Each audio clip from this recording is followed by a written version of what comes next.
I don't see others joined. You want to wait for some more time? Or?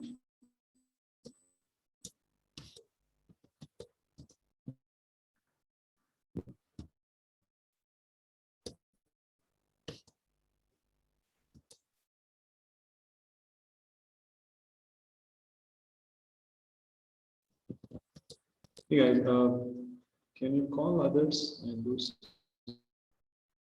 Sure, Adam.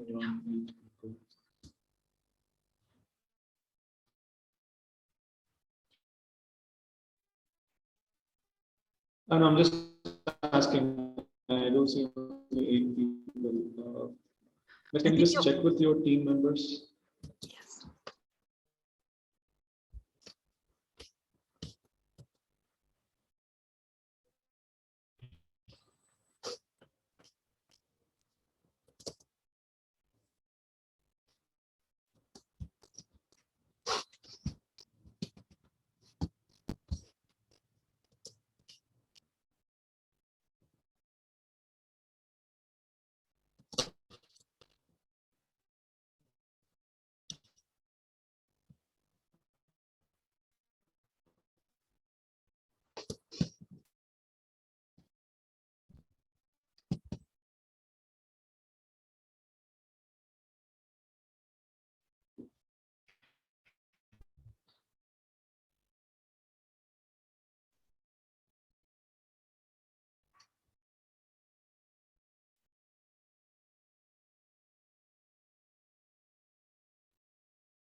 So I think we'll get started.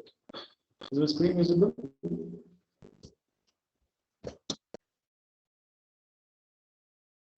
Yes, sir.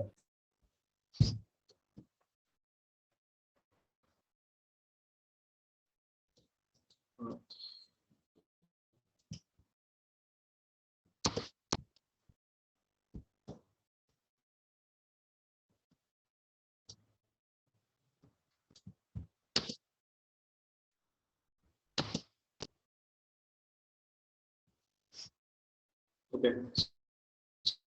So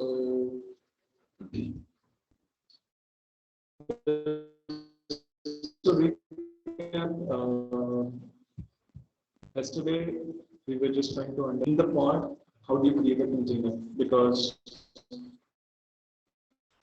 Kubernetes doesn't manage the containers directly. So Kubernetes is going to create a pod, and inside the pod, how will you define the object, the API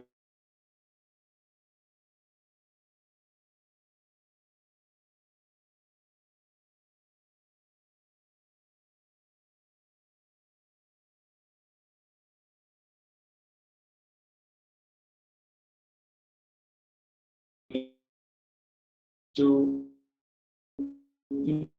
that you have hard coded. But what if when you are creating a container, you want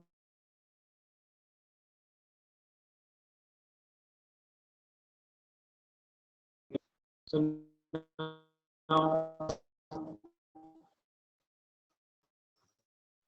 this is what we know on creating a container.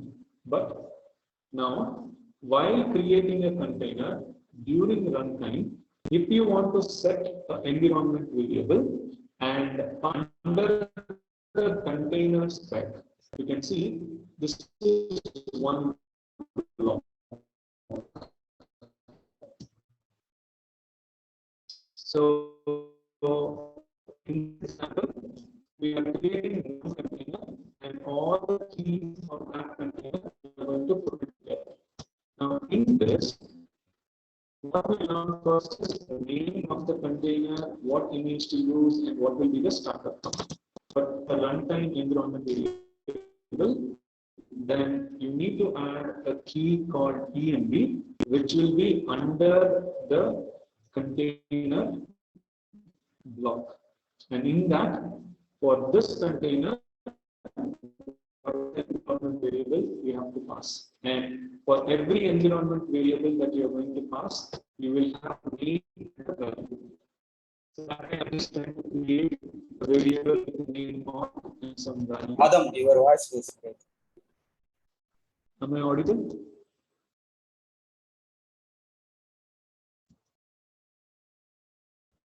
Hello.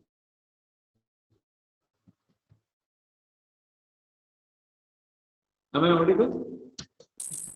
Yes, Adam. Now it's audible, but at sometimes your voice is breaking.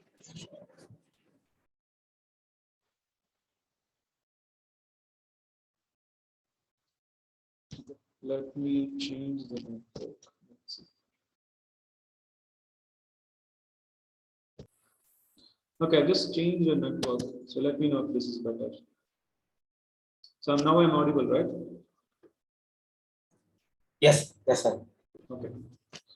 So what I was trying to tell is, while you are creating a container, if you want to set some environment variable during runtime, then within the container block, you can specify a keyword called env, and for that, what is the name of the environment variable and its value, so that when this container comes up, you will be having two environment variables with the values what we have given. And if you see, this is what we call it as indentation. So for a container, like name, image, env is also another keyword. So it's completely up to the user's choice on what values that you have to choose. So just to see that, let me just run it. Okay. Now I'm connecting back to my Minikube. Now, like yesterday I said, make sure to just start Minikube. For that, use the same Minikube start command and cross-check the status. All right. So all you have to do is start Minikube. That's all. Now here, let me create a pod 3.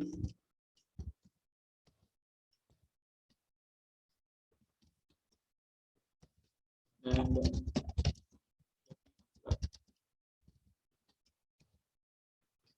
so once again, we get pods. This is running. Now to check the environment variable, I can say let exe, because I don't want to go inside the container directly. I can run. So I'll say the name of my pod is environments. Okay, and followed by what command? So there is a Linux command called env, and that will display all the environment variables in the container. Okay, so if I run this, you can see this was the environment variable that we have set. So that will be available inside the container. So this way, while you are creating a container inside the pod, you can set up the environment variables specifically during runtime. Okay, so as long as the container is available, this value will also be available inside the container. Okay, so quickly try running this and see. Let me add this to the file.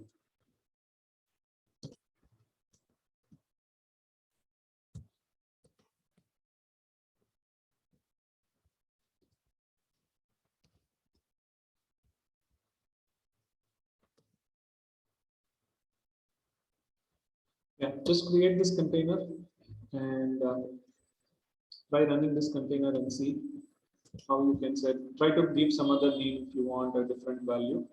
And once the container is applied, just go to the container and see whether you are able to see those environment variables. Quickly run this.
Let's try it.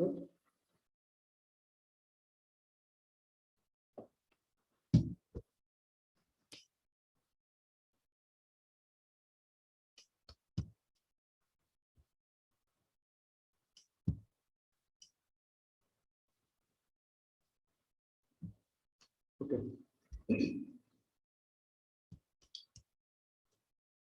Again, here if you see, we are just trying to see when you create a pod and inside that a container, how will you set a runtime environment variable? Now let's take another example in which if your application is a web application and you want basically to access them, then we did something called as port mapping, correct? But in the Docker, what happened? When we created a container, the container was exposing the port directly to the host machine. So that way, all you had to do was map it on the host machine. But in Kubernetes, anything that is coming from container is going to be inside one more layer, which is what we call it as pod. So that way, whatever the port which is being exposed by container will be available within the pod. And there are different ways to map the port because in Kubernetes, it is not one machine, right? Because in Docker, it was only one machine in which container was running. We did a mapping to the host machine where the container is running directly. But now in Kubernetes, you have multiple machines and you have a group of machines also. So that is where in Kubernetes, when we do a mapping, there is another concept which we will see it later. But for now, what I want you to understand is if an application is running inside your container and your container wants to expose a port, how will you do? Now, that's where we have to add another keyword under your container, which is what we call it as port. So now in that port, what is the container port which you are exposing within the pod? Okay. So this way, if you want to access this port coming from the pod, then you can use the IP of the pod. And if you try to access the IP, then the port will also be accessible through it. So that's where anything inside the pod will be accessible using the pod's IP. And by default, when a container is exposing, it will be available only within the pod. Later on, we will see how do we access it outside the pod. Okay. Now to take this example, I'm just adding a new keyword called port. And for this example, let's take Apache image so that when you create a container out of this Apache, you will have Apache running inside it in port 80. Okay. So that is what we want to do. So let me go back to machine, create a new YAML file. And let's say kubectl. Now, if you do kubectl get pods -go y, then it will also show you the IP. So right now, inside the container, Apache is running. Now, if you want to access that, you can just do a curl and this IP and the port 80. Okay, and you can see Apache is accessible. So this way, what we just have to learn first is how do you expose, and later on we will see how do you access this port from the same machine or from different machine or outside the cluster that we have to see. Okay, but here this example is all to understand how do you expose a port coming from a container, and to access it you need to access the pod's IP, which will be unique. Okay, so try this also.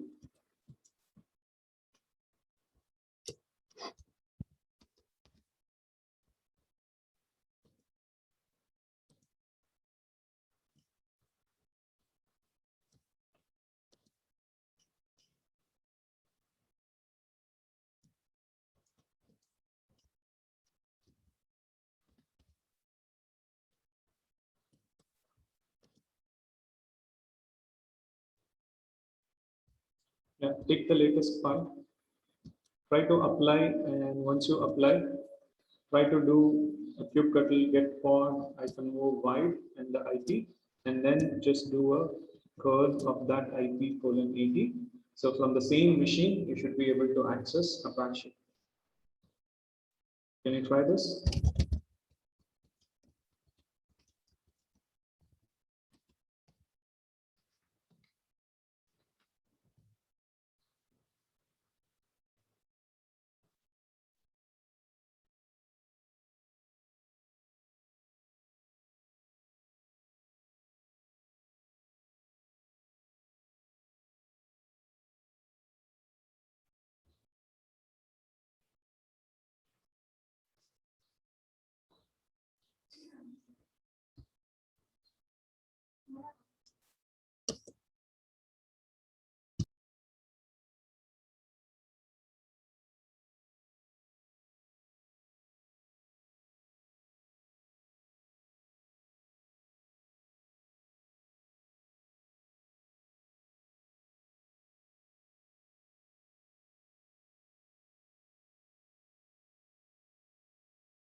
let's try it.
Okay, let's try.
Okay, others?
Okay.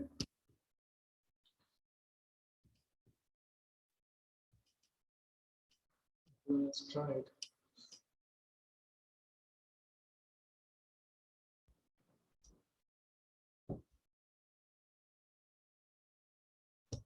So the next topic, what you need to know is, see, as we move forward, we will be creating many pods.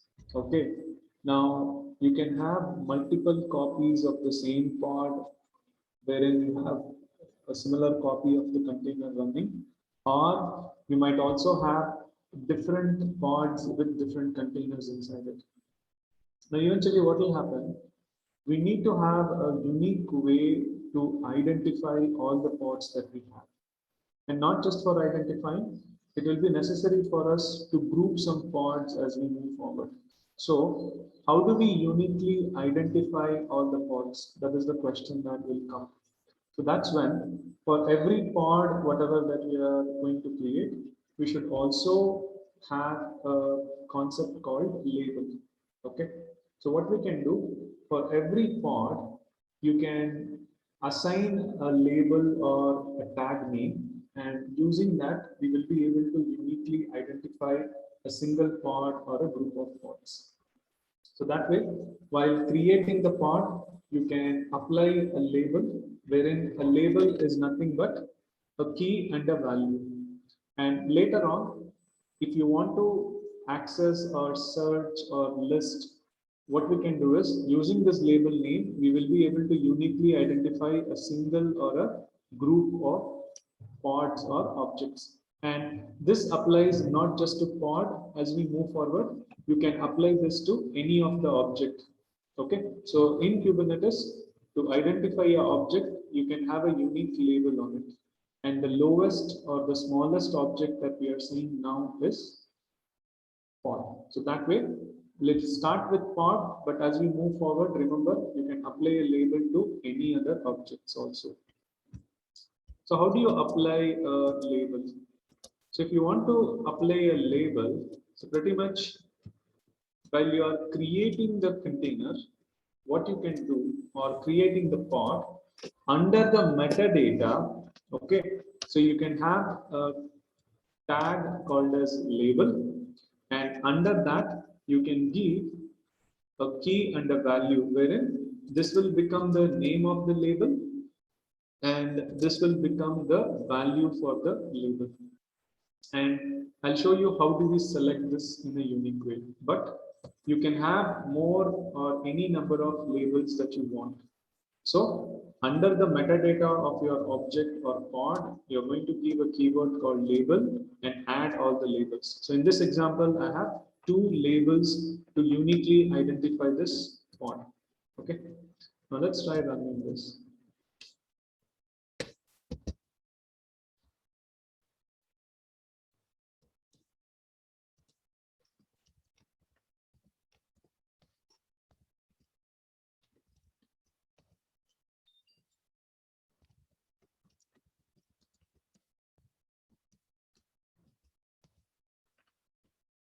Okay.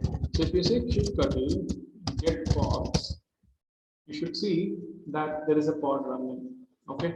Now just to show you a small difference, I'll create another pod from yesterday's example. So I will take this pod 1.yaml. Okay. So now if you see, when I say get pods, it is going to show you 2 pods, right? So this is our latest pod, and this is the first pod that we created yesterday. I'm just trying to recreate. Now, okay, what is the command? Okay, just give me 2 minutes, please. I'll finish this and then come back. So now, when you just do a kubectl get pods, it will show all the labels. What you can now do is, you can run a command called kubectl get pods and show label. And what will this do? For all the pods that you are having, it will also show you what are the labels associated. Okay, so now just see this. You can see for the test pod, there is no label applied, but for the new pod that we created just now and applied, it has two labels. There is one label called my name and another one called my org. Okay, so this is how you can just see what are the labels applied to your pod. But when do we use this?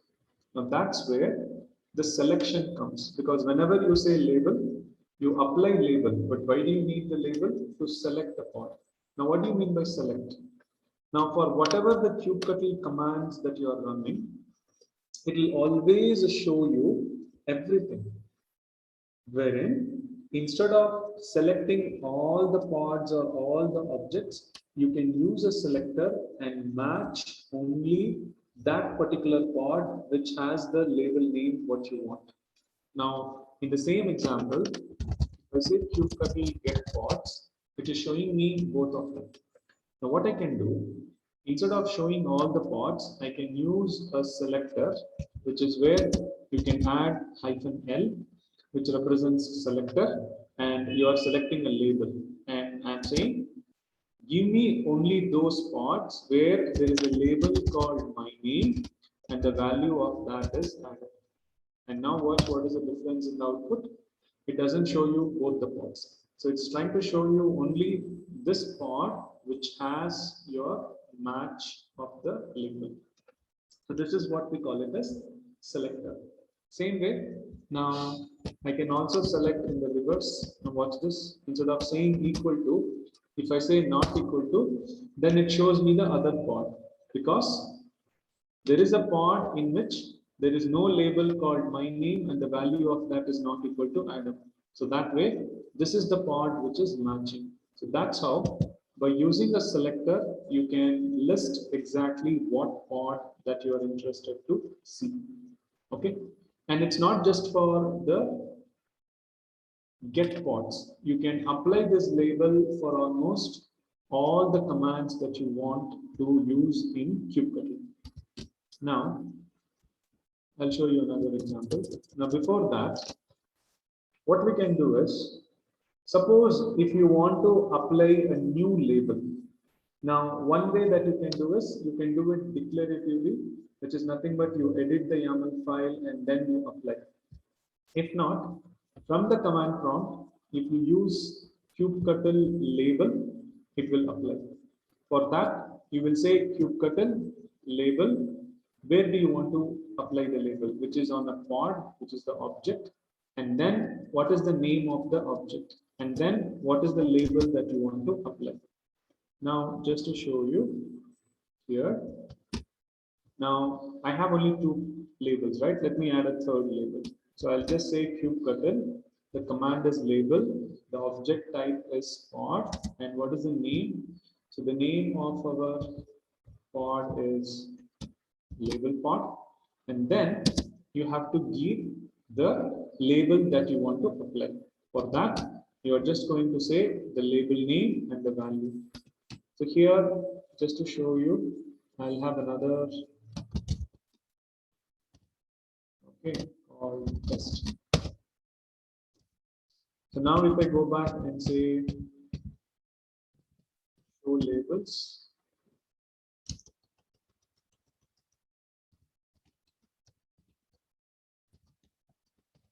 so you should see now you have a new label applied. Same way, I can also apply this label to, let's say, test pod.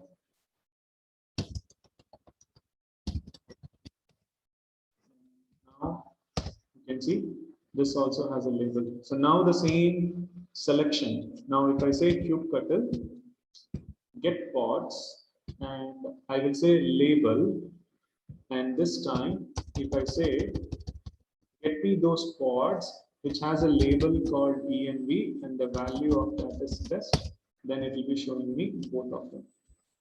Okay, so this is how what you can do. You can try to select any particular pod matching the label. Okay, now whatever that you have seen here, these are called as equality based selector. which is nothing but you can check whether a key name is equal to some value or key name is not equal to some value. Okay. There is one more type of selector which is called as set-based selector. So what do you mean by set-based? Sometimes for one key, you want to check whether it matches a value among multiple list of values that you have. Then instead of using the equality based, there will be another way, which is what we call it as set-based. Okay. Now in this example, what I'll do, so let me just take this example. So what I did here,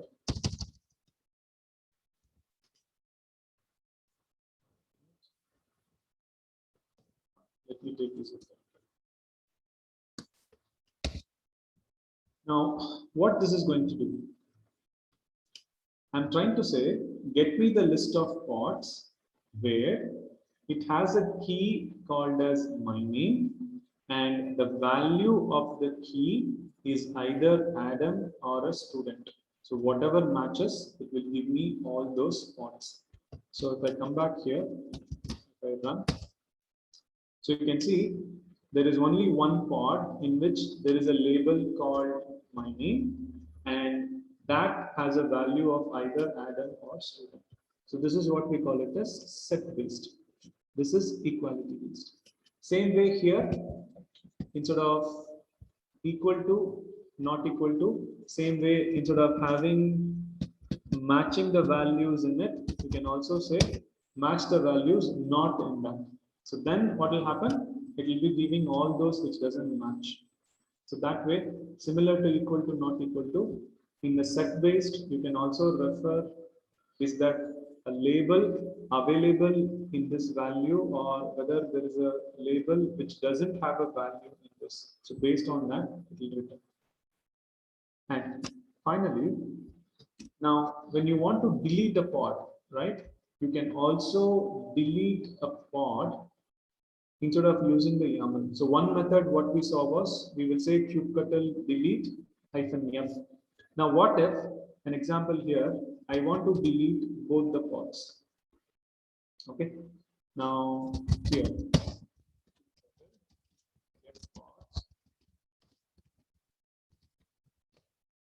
So what if I want to delete both the pods? So that's where instead of saying kubectl delete -f, this pod YAML and this pod YAML, we can use the label directly and delete. For that, you can simply say that, for example, if I say kubectl delete, and this is where instead of giving a file, you can say what you want to delete. So I want to delete a pod, and then what is the name of the pod? So this is where instead of giving the pod name, I can just say delete all the pods which matches or with the selection of a label where there is a label name called env and the value of that is test. Okay, so it says nothing found. Why? That is because there is a test. It's case sensitive. So now if I run, you can see it matches both of them. So that's where anytime for any of the kubectl commands, if you want to match a pod or multiple pods, you can use the label selector. Okay, and remember we will be using this for different other objects also. Okay, so let me copy paste this. So go ahead and try creating pods with different labels and see how it works.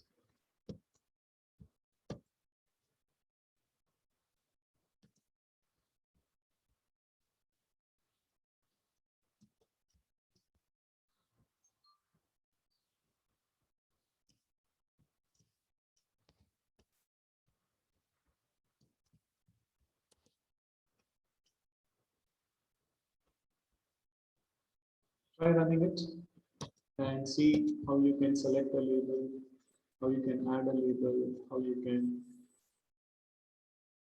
access a pod, or how you can delete a pod. Can you quickly try this?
Others, have you tried?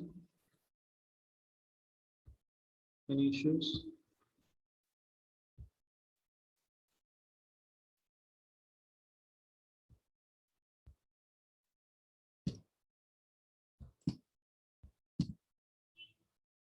Okay. Now,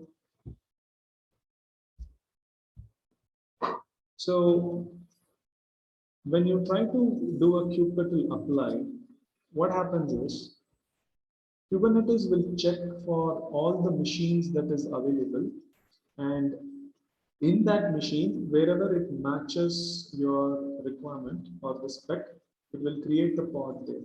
Okay, but you can use a label under an option called node selector, and you can specifically tell the pods to be assigned only on a particular machine which matches the label. Okay, if not, the pod will always get assigned to some random machine where resource is available.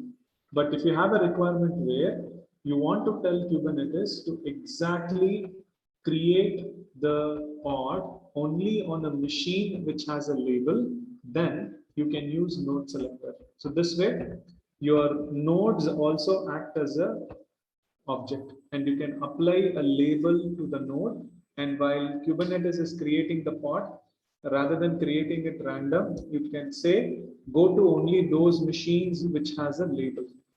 Okay, so in this example, I'm trying to create a pod, and while creating the pod, I'm adding a spec by saying node selector, and this is nothing but name of a label. This is the name of a label and value. Okay, so you can give any name of the label in any value. But what will Kubernetes do now? In your cluster, whichever machine has this label, it will try to create on that. Now, as of now, we haven't created any machine with a label, or in fact, we have only one machine and we don't have this label applied. So when I apply this, Kubernetes will say, I couldn't find any machine which has this label in the current Minikube cluster.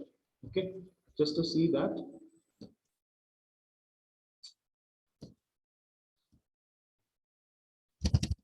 So we'll try to create a file. Okay.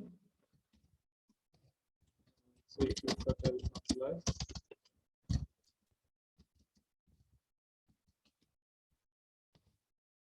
Okay.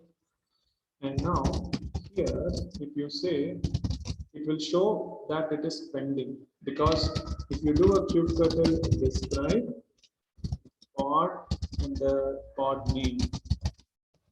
So here at the end, if you see, it will say totally there are one machine in this cluster. Out of that, none of the machine matches the label selector what you have given. So that is where pod goes into a pending mode. So unless and until it doesn't find a machine with the label, it will not be able to create the pod. Okay. Now, this is where what you can do is you can typically apply a label on any machine. But right now in the Minikube, we have only one machine.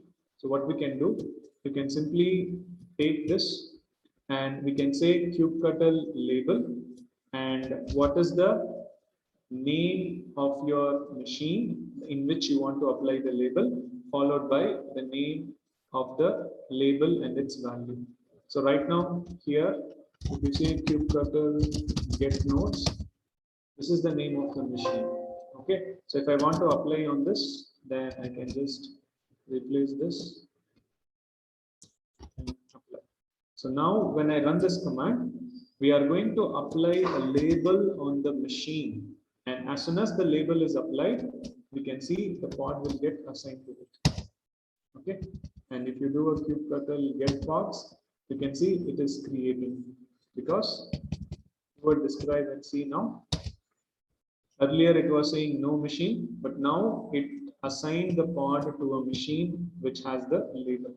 So this is where what you can do, you can use the same label to apply on a node and tell Kubernetes on which specific machine that it has to create. If not, The default behavior is Kubernetes will just go to any machine available in your cluster and it will try to create which matches your requirement. Okay. Now, let me just share this. Go ahead and try running this once and see.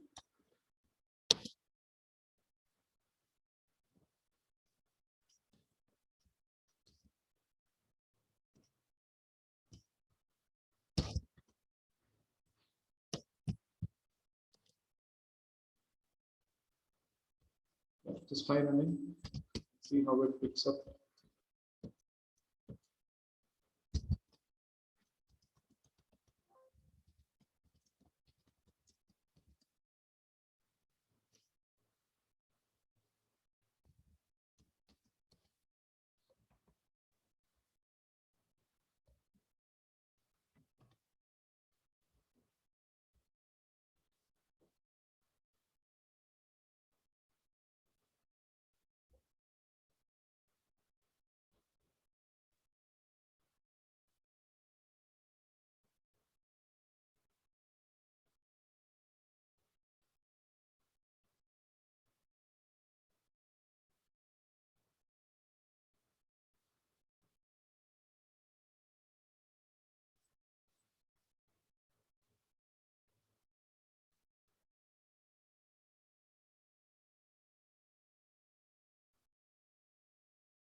Hey, is everyone completed?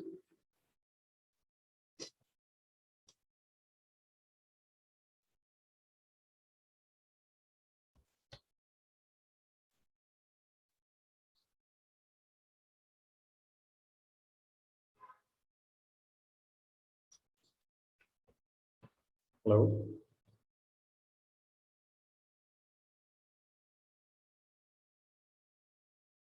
Have you guys completed?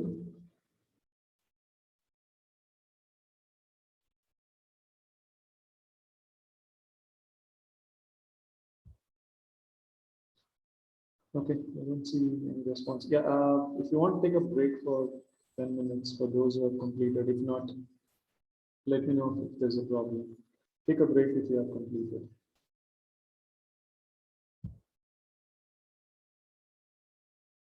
Yep.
Okay, so run back.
Okay. Others?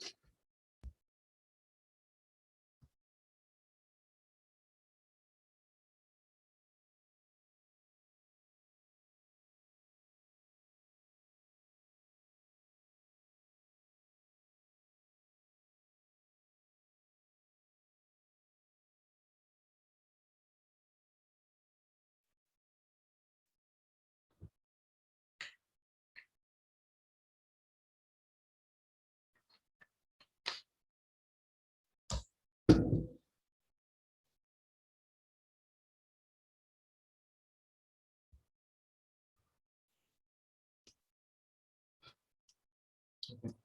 So if we are back, then let's talk about another topic. So what happens in Kubernetes when you create a pod? Internally, it is going to create a container. So whenever you say you need a container, what you're going to create is a pod. But what happens when you start deploying applications inside a pod? You don't need just one pod. Okay, so you need the ability of Kubernetes to help you to make multiple copies of your pod, which is what we call it as scaling or replication, right? So what do you mean by replication? So let's say I have a container, and for that I have a pod created.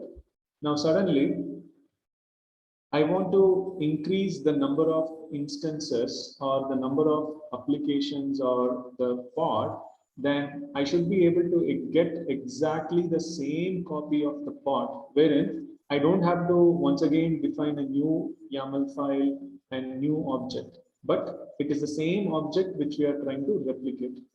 So by default, when you take a pod doesn't have the ability to scale or replicate because it is singular in nature. Okay, so when you say a pod, by default nature is singular. So it doesn't have the ability to replicate itself. Okay, and not just that, now we also need in production to have an ability to increase the number of replicas or decrease the number of replicas, which is what we call it as scaling. So once again, these two options are not possible if you create only pod. So that is where now Kubernetes gives us a new object called as scaling object, in which if we create a pod using the object called scaling object, then what will happen? Kubernetes will create the pod, but along with the pod, Kubernetes will give the ability to replicate that pod, or if you want, you can scale up or scale down the pod. And not just that, when you just have a pod, if you delete a pod, pod will be just deleted directly. Whereas, what if I tell you, you need to make sure that in production, your application should always be running, which is nothing but your pod should always be running. So how do you make sure if a pod goes down, you need to recreate a similar pod? So that's again not possible with just pod. But by taking it as a replication object, so you will get three things. One is you can replicate a pod, and in that you can scale it up or scale down the replication, as well as if you tell a fixed number of replicas or pods, Kubernetes will make sure that it always has the same number of pods running. So that is where Kubernetes will give you the ability to monitor the pods, and anytime if something goes wrong, Kubernetes will try to recreate the pod as a replica. Okay. So that is where now what we have to do is we are not just going to create a pod, but on top of that, we are going to create a replication object. Okay. Now, in that, how does the replication object work? Okay. So now when we are defining our object, we are not going to define a pod. Instead, we are going to define this new object called replication object, and that replication object, you will tell how many replicas of the pod you want. Okay. And by default, if you don't give any replicas for the replication object, the number of replicas by default will be 1, because it needs to make sure that anytime one pod is running. So that way, if you give a different number of replicas, then Kubernetes will try to make sure that it will be ensuring the same number of pods is always available. So that's how. Now we are not going to create a pod. So we will create an object called replication object, and for that we will tell the pod definition, and then we will tell how many replicas that you want. And based on that, Kubernetes will make sure it is going to always run this pod. Okay. And then if you change the number of replicas, then Kubernetes will make sure that the number of replicas of the same pod will be running. And in that, it is not just going to make sure that the replicas is there, but the same number of pods or replicas are always running. Okay. So that is the ability that we are going to get. But once again, how does it do? How does it monitor that you wanted 2 replicas and the same replicas are always running? For this, we are going to use label. So this is where when we create a new object called replica set or replication object, now we will tell the number of replicas and the label, and what Kubernetes will do is, with the help of this replication object, it will try to create the pods, and it will try to run and see at any time how many replicas you have given, that many pods are running. If it is not running, it will try to create them and run. Okay. So in that case, on the latest version of Kubernetes, there is a object by name replica set, or we call it as RS. Okay. So replica set is the object which gives us the ability to scale or replicate your pods. Okay. So now, how are you going to define the new object? So now you have to understand is, we will not create the pod, we will create the replication object, and the replication object will create a pod internally. But for that, the spec will be looking like this. And now if you pay attention, so the name of the object what we are going to create is replica set. Okay. So the kind will be replica set. And then for the replica set, there is a particular version called apps v1. So this is what we are going to have. And there will be a metadata name. And look at the spec. So when you say you are creating a replica object, then you need to tell how many replicas you want, which is what you're going to give here. So in this example, I'm saying 2. For a minute, ignore this. Now, for every replica, you want to make sure that you have the same number of replicas. So for that, the pod definition itself will be acting as a template. So far, if you take the previous example, whatever the definition that we were giving for a pod, now that would be acting as a template. So this way, we are not telling to create a pod, we are telling to create a replication object, and for that, 2 replicas, and for each replica, what is the template?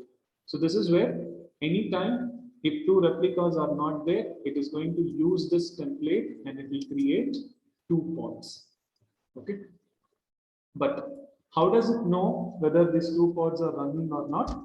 This is where what you have to make sure is for every pod definition, there is a label you are going to give. So the same label is what you are going to match as a selector for replica set. So if you understand now, the selector is used by replica set.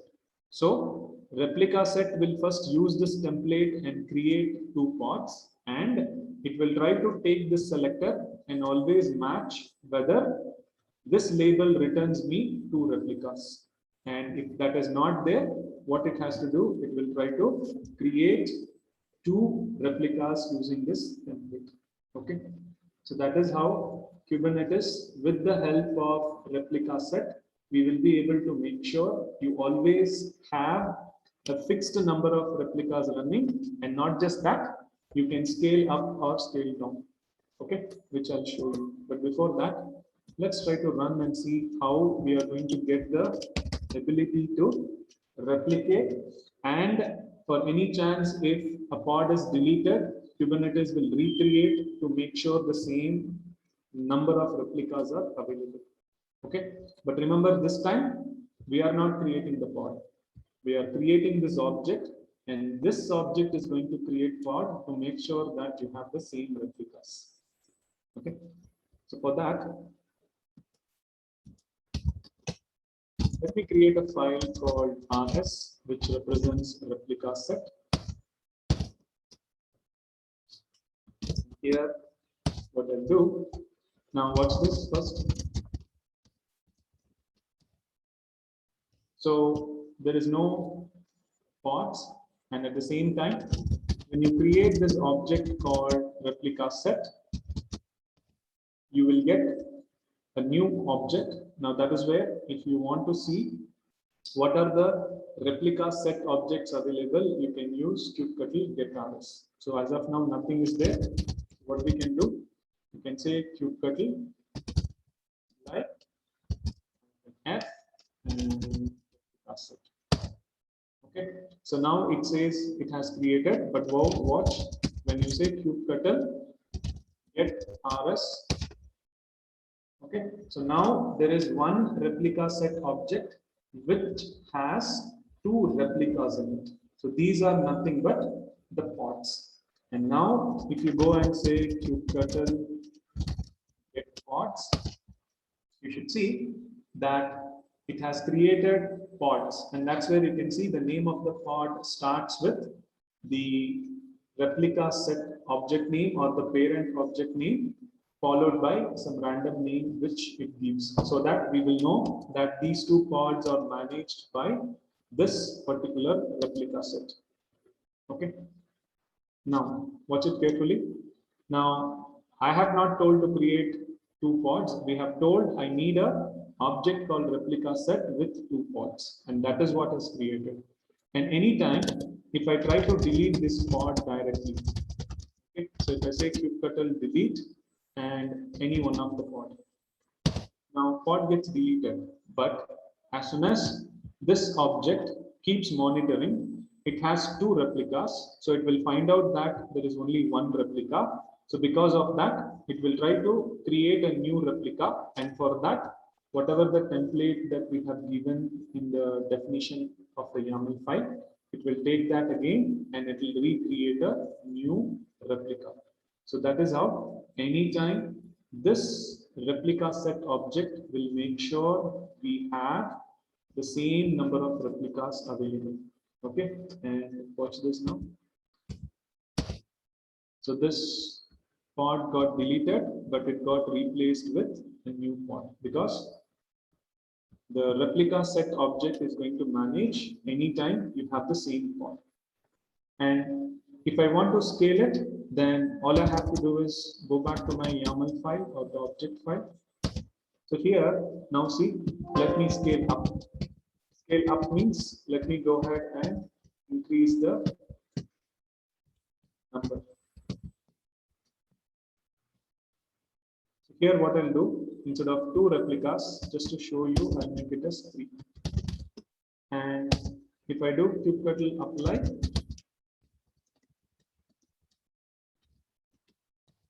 then immediately if you go back and say RS, it says the desired state you have changed it to 3 replicas, and right now only 2 is there. So because of that, it will use the template and it will be creating a new pod. Okay. So you can see now a 3rd pod has been created. So this is how it completely tracks of what you are going to do. Okay. So you tell the desired number of replicas and the pod will be created. Now the same, if I want to decrease, I'll go and I'll change this to 1 because the minimum is 1. And let me just quickly apply this. Because without applying, Kubernetes will not know the latest content. And now see, if I say RS, the desired state has been made as 1. And because of that, if you look at the pods, automatically 2 pods will be deleted, which it will randomly pick up. So this is where, by having a pod, you will not get the ability to scale or replicate. But when you create an object called replica set, and that, if you are allowing to create a pod, then anytime you can make sure pod is always running. Plus, you can also make sure that you have the ability to replicate, scale up or scale down. But finally, if you delete the object which is replica set, then everything will be deleted. For example, here, if you delete the object, obviously all the child pods which is being created by this will also get deleted. Okay. So this is how, as long as this object is available, pods will be managed by it. So this is where, to get the ability of replicating and the ability to scale up or down or to keep your containers or pod always running, you will be creating the object as replica set. Okay, you won't create it as pods anymore. So your replica set is going to create the pod. So pod will run the container, but who will manage the pod? Replica set. So whenever you need replication, this is what you're going to do. Okay. So let me just add it.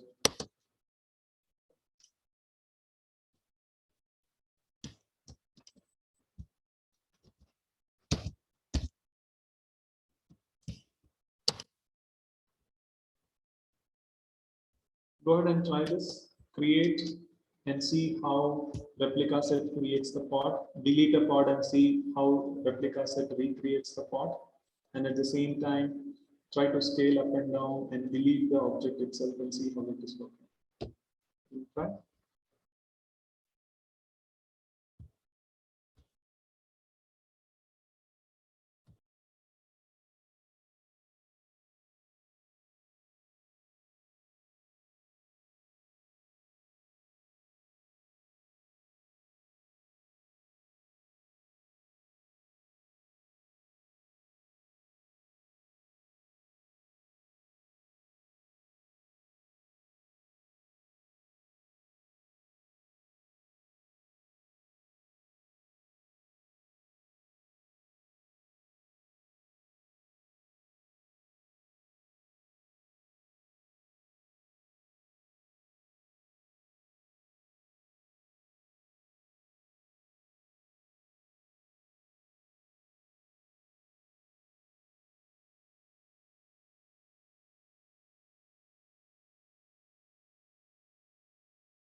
Okay, others?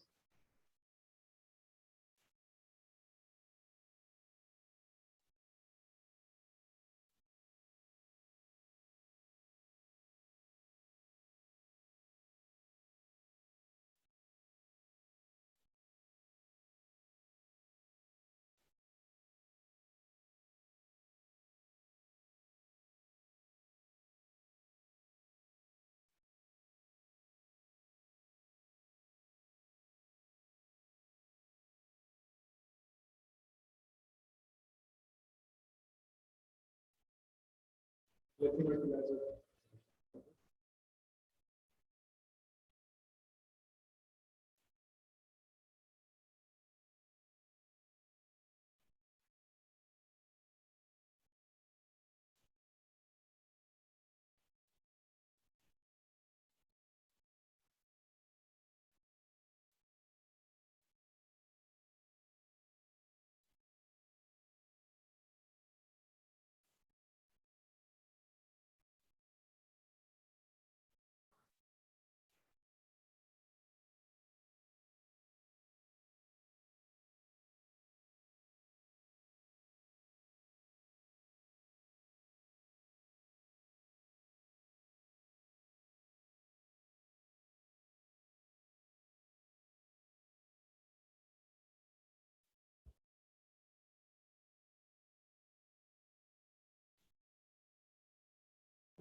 Okay. Everyone has tried.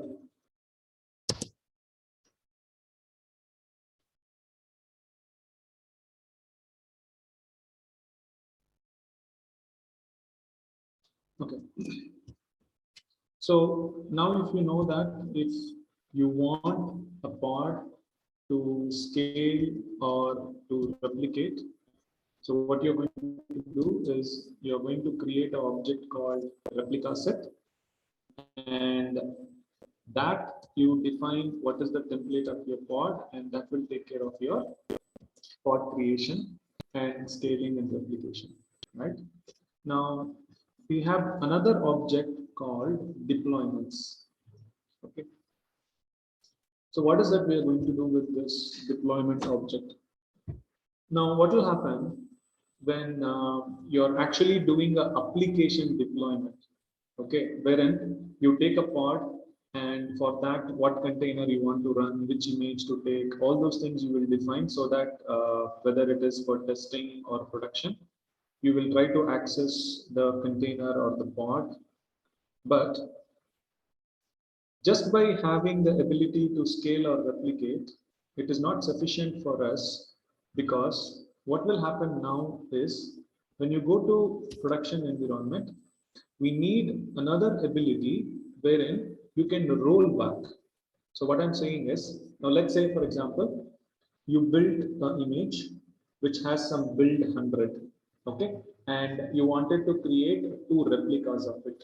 So you will define a manual in which you will tell you need a replica set, and you will give your build 100 image, and you will say 2 replicas. Now after some time, you will be building 110, okay, and for that a new image will come. Now once again, you will go to the YAML and change everything to refer to 110 build image and create new containers. Now, for some reason, if this doesn't work, you want to go back to what is the previous configuration you had. Then it might not be easy where you go back to the YAML file and edit wherever that you have done changes and then apply it back. So instead of that, if you want the ability to quickly roll back to whatever was the previous state, then just by creating replica set will not be possible. So that is where, to have a control on how you are going to deploy your pods, there is an object called as deployment. Okay. And now if you think, we are not going to create a replica set directly. Instead, we are going to now define a new object called deployment. And what that object will do, the deployment object will internally create replica set, and replica set will create pod. So this way, you will be getting all the 3 functionalities, that is scaling and replication plus rollback. So this is where, when you go to real time, in production, we will not be creating again replica set. So this is where what we will do now is, when we are creating our YAML file or the definition, we will create a new object called deployment. And in this, we will be telling what is the number of replicas we want. And the deployment object will create replica set, and replica set will further create the pods, and it will be managing. And for this, you need to tell how many replicas you need and what is the label using which you have to monitor. Okay, so this is how, instead of creating it as a replica set, if you create it as a deployment object, you will get the 3 functionalities: replication, scaling, as well as rollback, because the parent object what we are going to create is a deployment. So when do you use deployment object in real time? So whenever you have an actual application to roll out, or when you want to do a rollback, or when you want to do a scale up or scale down, it will be easy for us to use this object called deployment object, because deployment object will be creating the replica set, and the replica set is internally going to manage the pod. Okay. So let us first understand how deployment is going to create all of them. And then we will see one by one, what is the difference between replica set and deployment. Okay. Now, for this, if you take the syntax of the YAML, it is almost same like replica set, but there will be only a small difference where instead of the object as replica set, now if you look at this example, you have to replace the keyword with deployment object. Okay, so the type of the object is deployment.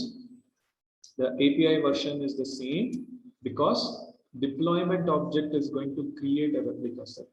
Okay, and then what is the name of your object, and then how many replicas you want, and what are the selectors to make sure the same replicas are running.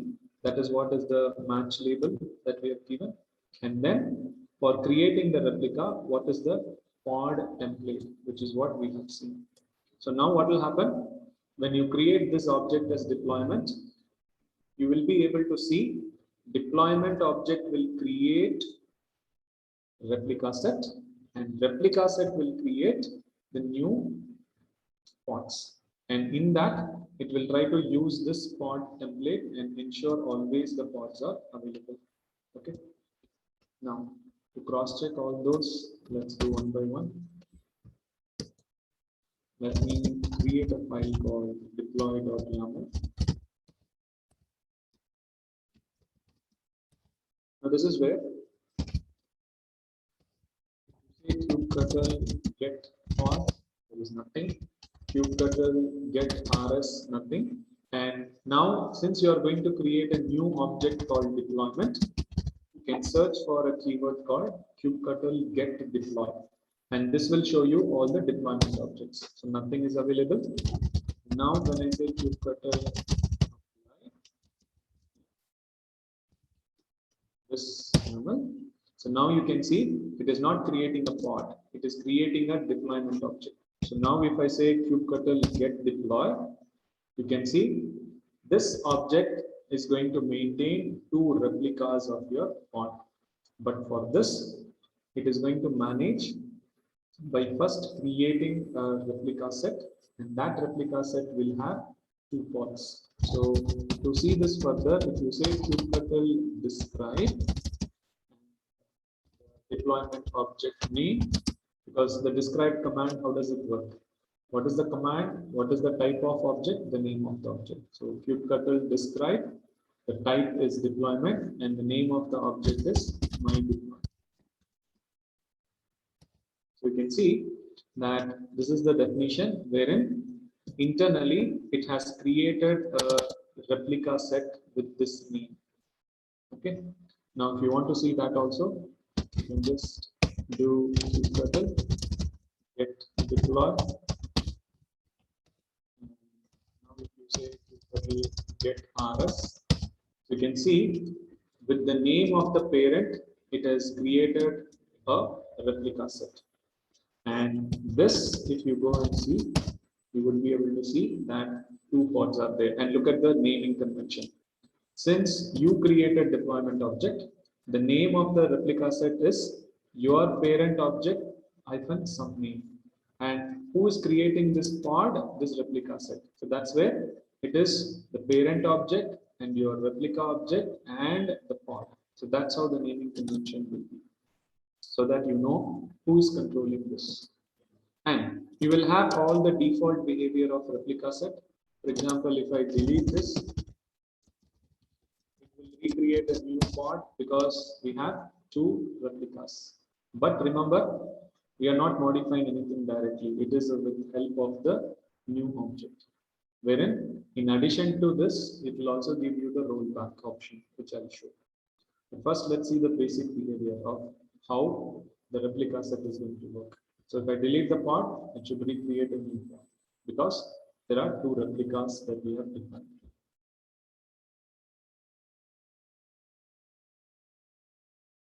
Okay, so you can see this pod got deleted and it's replaced with the new pod, and the replica set has the same because your deploy object has the same replicas number. That is where it has done it. Now, if I want to scale, then I can open my YAML. Here, what we can do, let's change the replica. For example, if I want to scale down, and now if you apply, what this will do? See, this will first update the deployment object. Okay, and once the deployment object is updated, this will update the replica set. You can see, and this replica set will change the pods. So that's where out of 2 pods, 1 pod is terminated. Okay. So this is how your deployment object creates replica set and replica set creates pod. But what is the special need for this? Because like I said, all these things can be done using a replica set object directly. But the most important thing is the rollback. So now, if you actually look at the pod, I am running a command called hello Adam inside it, right? So if you go to this pod, and if I do a log, you should see hello Adam printed. Pod name, sorry, couple logs.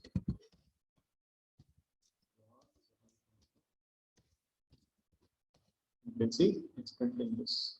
All right. But now, what we will do a small change here is, now here, just watch this carefully, get deploy, okay, and get rs, and get pods. Okay. Now, what I'll do, I will add or modify something in the pod and I will recreate it. So this way, let me go to this deploy object. And instead of printing my name here, what I'll do, I'll try to change this. Okay. And now let me apply. So it updates the object. Now because of that, if I do kubectl deploy, there is no change. But if you look carefully, you go and say get rs, you should see what it has done. It has created a new replica set and it has disabled the previous replica set. So why it has done? This is because it tracks each and every change what you do. This is where if you have directly used the replica set, the same replica set would have been updated. Whereas since you are using deployment object, every time it creates a new replica set. And now if you do the definition of this, this will be pointing to an image where it was printing my name, whereas this replica set refers to a new pod which has hello NSEIT printed. So that way you have deployed a new container. And if you want, now you can go back to this replica set automatically. And that is the reason if you create the object as deployment, the deployment object is going to create new replica set every time there is a change. That is how it keeps a track and it will help us to roll back to a change. Okay. So now the question is, how do I roll back? So this is where if you want to roll back, then there is another command called kubectl rollout and different options. Now in that, if you want to look at the status of what has happened to your deployment object, you can say kubectl rollout status. And it says it's successfully done, there is no problem. And if you want to know how many times you have modified this deployment object, then you can say rollout history. And you can see there are 2 revisions in it.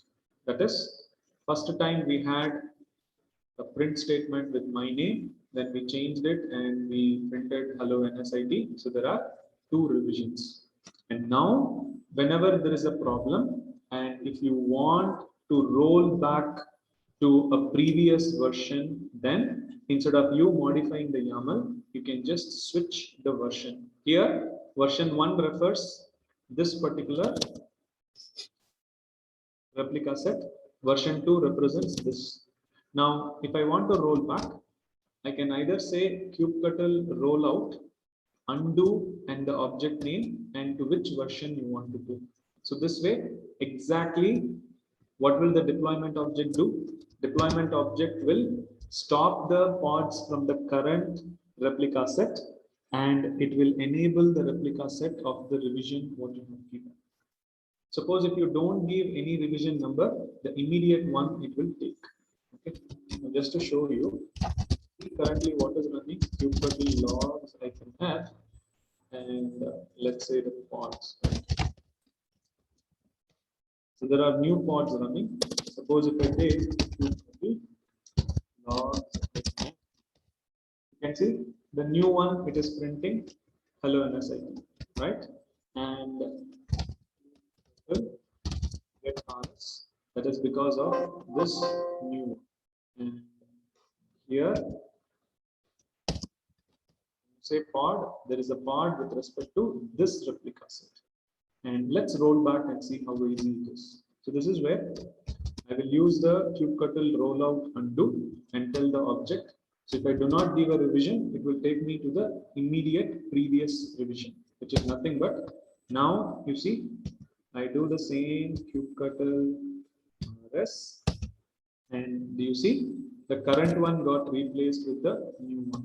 And if you go to kubectl get pods, and the previous pod from the replica set is terminated, and the old replica set it is taking and it is created a new pod. So it switched back. And now if you look at the logs of this, if you getting back my name, so this is where by using the object as deployment object, in addition to replication and scaling, you will also get the ability of rollout or rollback, which is not possible if you directly use the replica set.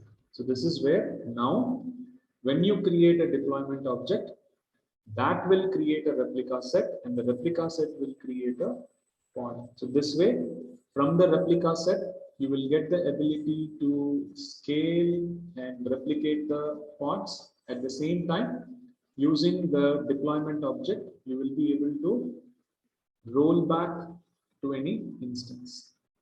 But anytime if I delete this object, then it is going to delete everything. So if you see kubectl get rs, nothing will be there. Pods will also get terminated. So that's where if you delete the parent object, everything else below it will get deleted. That's when are you going to use deployment object? Most of the times, 99% you are going to use deployment object. So here you will get the ability to roll back, you will get the ability to scale and replicate. All the three you will get, because deployment object is going to create replica set, and replica set is going to create pods. Okay. So let me edit it. So try running this and see the options.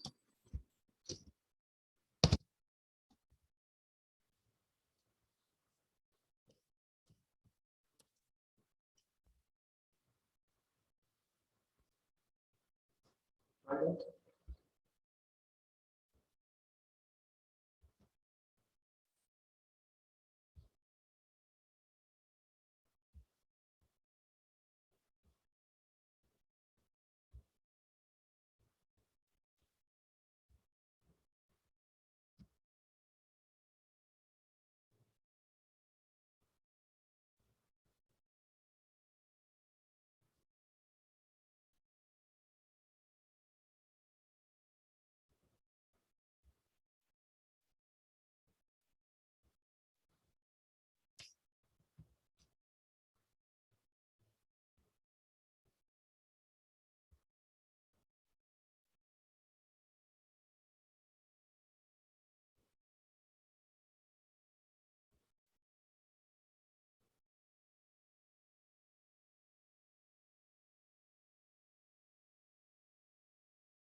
Others, have you tried?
Okay, others here so far?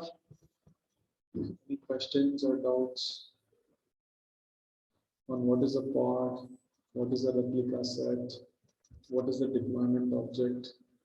So basically, getting an idea on how to create a pod name.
All right.